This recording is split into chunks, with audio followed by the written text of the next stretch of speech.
आपन घर डोलिया।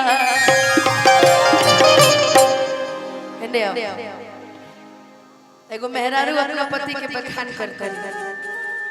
कि हमार पियो कि सावरे सुरतिया अरे मोहनी मुरतिया कि बड़ा निक लगे उनकर अरे मीठी मीठी बतिया कि मुस्की पर जाके लुभा गई कि जैसन सोचल रही हम वैसन सखी रे बरपाई। अपना पिया जी के बखान में कहता है कि जैसन सोचले रहनी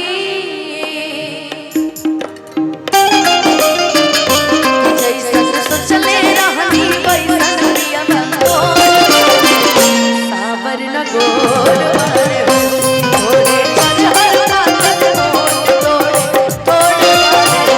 सावर न गोर मारे हो चले रहनी वैसन पिया सावर न गोर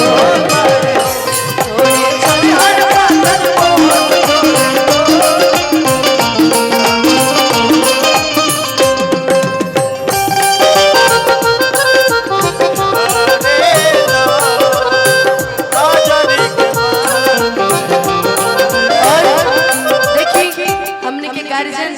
दूल्हे राजा के मामा जी की तरफ से बहुत सारा आशीर्वाद पुरस्कार जाता नहीं तुझे ना देखूं तो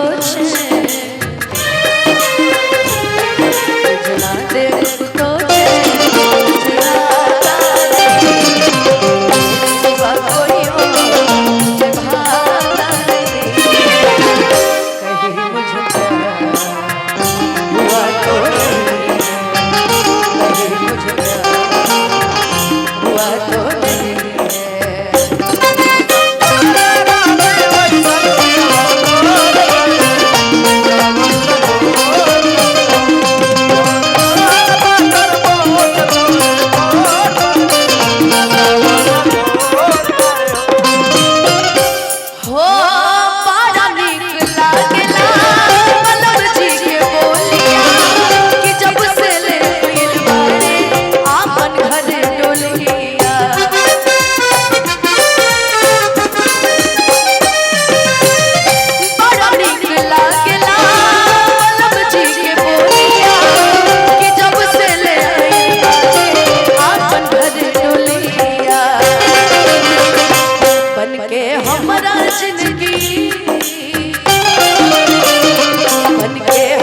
रही रही देखिया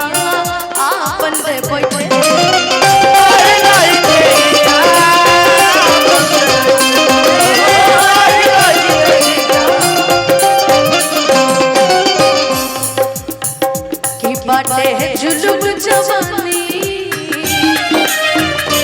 बाटे जुलुम जवानी चंदा के चको सांबर न गोर बाड़े सन सुचले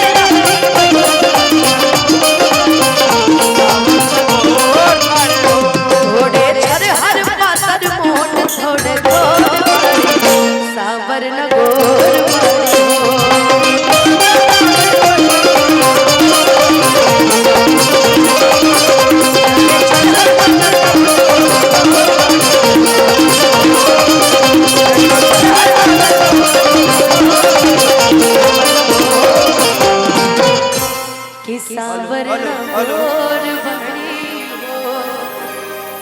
आइए गाइस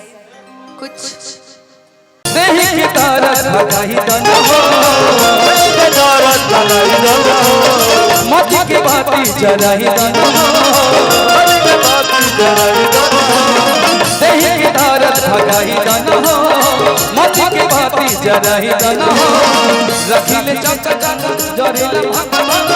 तारे राजा जी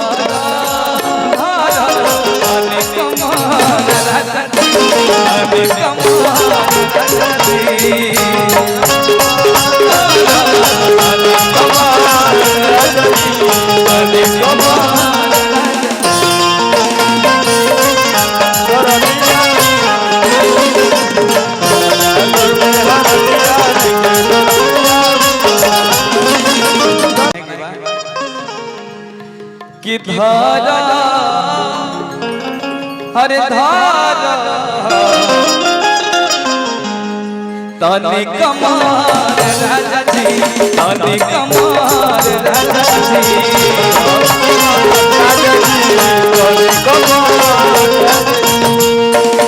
देहि की धारा भगाई दन हो मती की बाती जराई दन हो देहि की तारत भगाई दन हो मती की बाती जराई दन हो रखिले चक जदिला भगवान धारे राजा जी धारा धारा ताने कमार राजा जी ताने कमार